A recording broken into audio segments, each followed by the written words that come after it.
তার কাছে এত করে চাইলাম, আল্লাহ আমাকে দিল না।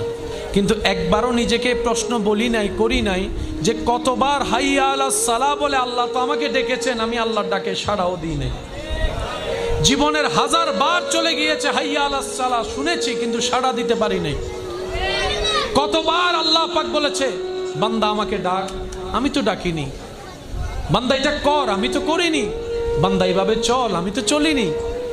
এইরকম 1000টা আদেশ অমান্য করার পরও যেই রব দয়া বন্ধ করে নেই, রিজিক বন্ধ করে নেই, রহমত বন্ধ করে নেই, তিনি আমাদের রহমানুর রহিম। সুবহানাল্লাহ। তো মুমিন বান্দারা আফসোস করে না, আপত্তি করে না, ওনারা অপেক্ষা করে রবের হুকুমের।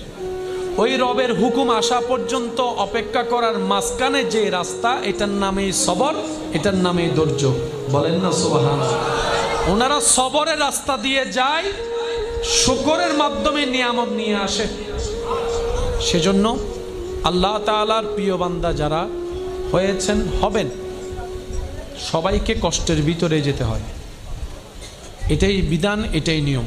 এখান থেকে বাঁচা